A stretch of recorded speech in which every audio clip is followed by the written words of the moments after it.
My name is Bill Dahut, and I'm the Scientific Director for Clinical Research at the Intramural Program at the National Cancer Institute called the Center for Cancer Research. Today, I'm going to talk a little bit about the expanding world of germline testing for prostate cancer.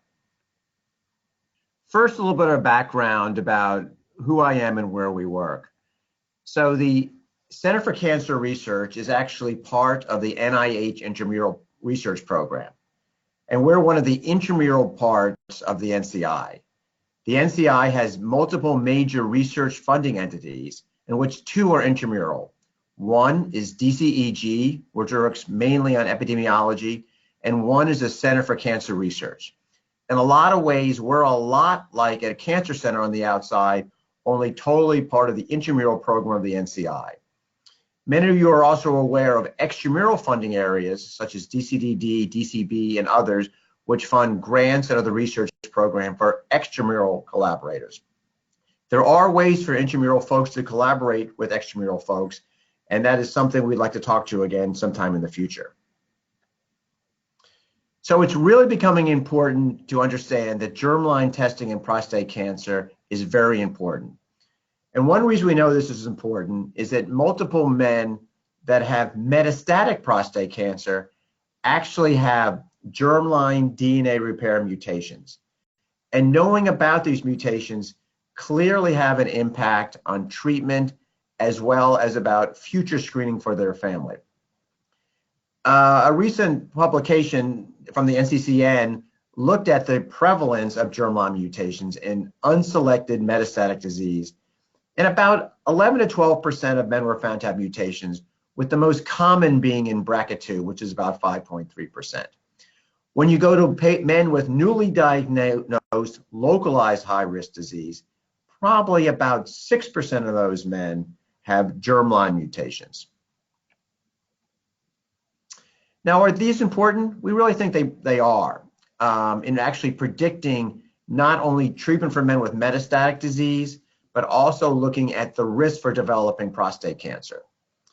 Interim results from the recently published IMPACT study showed that when one looks at men between the ages of 40 and 69 who have a germline mutation in BRCA1 or BRCA2, who were undergoing PSA screening, their rates for cancer incidence were significantly higher than in non-carriers.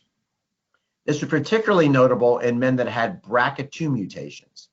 And not all BRCA mutations were actually the same. Risk for prostate cancer was much higher in men that were at a younger age of diagnosis and also had a family history.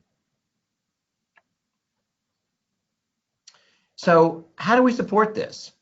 You know, genetic counseling needs are not really available throughout the country, and more resources are really needed. In general, we like to do pre-test counseling when feasible. This is particularly important in men who do not have a diagnosis with prostate cancer. But if you are in a situation in which a mutation is identified, then post-test genetic counseling is particularly important. This is particularly important when men have a variant of unknown significance in which the next clinical steps is not quite clear. And as it's being increasingly discovered, clinically significant mutations may be actionable, and they may be actionable with treatments that are already on the market. Now, when we look at guidelines for genetic testing in prostate cancer, guidelines are not consistent through different organizations. And in general, it's also very difficult to go to patients and discuss with them criteria that is needed for qualify for counseling based on published guidelines. Many men don't actually know what their Gleason scores are. Gleason score is actually a way to describe the aggressive nature of the prostate cancer. And also, it's also clear that Gleason scores alone probably don't identify every patient with prostate cancer who will benefit from genetic testing. As all cancers expand genetic testing, not just prostate cancer, it is clear that there are not enough genetic counselors in the US. Studies from earlier this year show there's slightly under 5,000 genetic counselors in the United States, and it's largely concentrated in 10 states. There's limited access to genetic counselors across the United States, and increasingly the use of telephone consult, web-based, or group-based genetic counseling needs to be done to broaden access.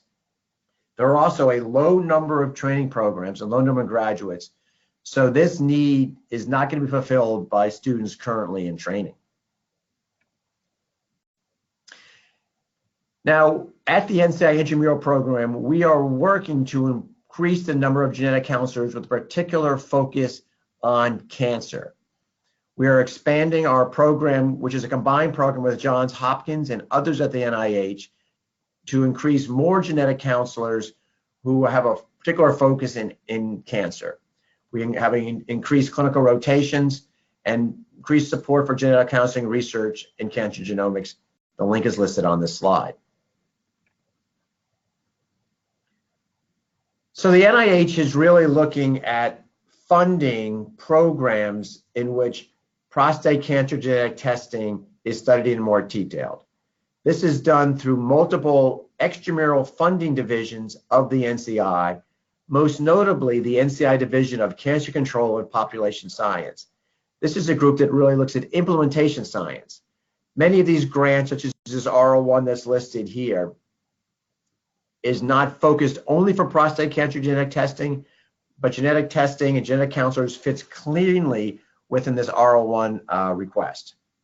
I think also if you're interested in studying cancer genetics, it also makes sense to look at other NIH funding organizations.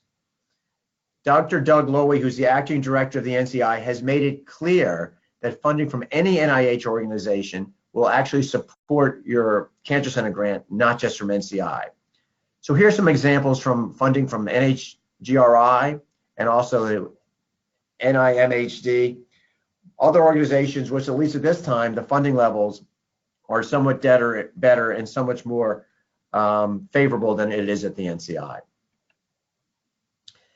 So I want to talk a little bit about a research study that we're doing as part of the intramural program. I think it's important that it's known outside our space, and we're really looking for help from the community at large to help refer patients to Bethesda. And our approach is to actually do prostate cancer screening on targeted populations that are at risk of developing prostate cancer based on their genetic predisposition.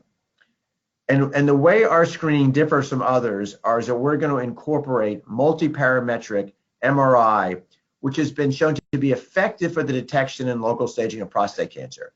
Now, MRI does not pick up all cancer, but we think it's a much better test than looking at simply PSA alone.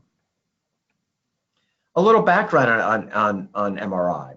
As those of us in the field, it's really revolutionized the detection of prostate cancer. MRI lesions, here's a PIRADS5 lesion, which is a lesion that's clinically significant for prostate cancer, are able actually to visualize lesions using MRI in a way that cannot be done with ultrasound. Now, these lesions are then fused to an ultrasound probe, really using GPS technology to allow the biopsy to be done using the ultrasound images, which are then fused with the MRI images. And this makes it much easier than trying to do a biopsy inside of the MRI machine. So what's our study intended to do? Well, number one, we want to follow the natural history of men with known germline pathogenic or likely pathogenic variants of genes that puts them at risk for developing prostate cancer. So we're going to follow patients over time. We're going to give them the best clinical care that's available, but we want to know how likely they develop prostate cancer, and is their prostate cancer different than cancer in other men? Secondly, we're going to really examine the role of MRI in monitoring the participants on active surveillance, and also as a follow-up for monitoring local disease progression if patients are followed. And then in an exploratory way, we're going to determine the rate of prostate lesions suspicious for prostate cancer MRI, look at that, how it compares to the PSA level, and then determine the interaction of known germline pathogenic or likely variants with a likelihood of cancer diagnosis. So what exactly is the study? Well, so far our goal is to enroll about 500 participants. Currently, we're working with investigators at other sites, including Heather Cheng, University of Washington, Todd Morgan in Michigan, and Veda Giri at the Thomas Jefferson University. It allows the studies to be followed over time for disease detection, disease progression, and the biopsies will undergo molecular analysis as well as correlative analysis. So is the pathology of patients who eventually develop prostate cancer different than men who would be diagnosed through other means? We're doing multiple correlative studies, circulating cell-free DNA, plasma biomarkers, serum biomarkers, as well as peripheral blood mononuclear cells. What's the eligibility? Men between the ages of 30 to 75. They need to already have a documented germline variant. This is our current list as seen on the slide, but this list could include over time. Of note, we're also studying men with the association is likely but not definite, such as Lynch syndrome. And if a man has another cancer, they simply need to have a greater than 5-year survival from that other cancer. What are our exclusion? You can't already have a prostate cancer diagnosis. This is a screening study. And then you have to be able to undergo an MRI. So you can't have a reason why medically it's unsafe for you to undergo an MRI, because MRI screening is the key core of this screening program. So what's our schema? Well, basically, study patients with a documented variant will be screened and then have baseline evaluation. We fly you to Bethesda for free based on a conversation after a consent is signed over the phone with one of our nurse practitioners. And if you have abnormal findings, such as a high PIREDS lesion, a PSA over a threshold, or abnormal finding, you undergo a biopsy. If you have a normal finding, then you have an annual PSA exam, and every 2 years, you undergo an MRI for screening. We've been lucky referrals have come from around the country. Already we have nearly 50 people enrolled in the study. We are particularly grateful for those from the advocacy groups such as Force, Lunch International, and Bracket Brotherhood. But even though we're in Bethesda, it's been wonderful to have patients from Seattle and Southern California, as well as the Midwest and the Southwest. So this is a national study. And again, this is an opportunity for men that have a known abnormality that puts them at risk of prostate cancer to be part of a clinical trial where we hopefully will learn, does MRI screening lead to a benefit for men clinically? And what can we learn also about the biology of the men's cancer when this diagnosis is made? So far, what have we seen? Well, interesting, we've already seen men that have had abnormal MRI. And when this slide was developed, you can see most of the men that have abnormal findings had high PIREDS scores, several PIREDS 4s and one PIREDS 3. And you can see here what the PSAs were. Many of the PSAs were quite low. So I really want to thank again those people that have actually, as I say, done the work. Anna Kuvian is the nurse practitioner who coordinates this. She's the one that has really worked with the advocacy groups, and she's the one who the patients often will see and works things through. Our collaborators at extramural sites, as well as other folks here, and those in our imaging program, particularly Barris Turkway and Peter Choike, have been a wonderful help. And really, I want to thank the patients for taking the time, to fly to Bethesda, undergoing the studies, and help us to learn more about the cancer. Thank you very much.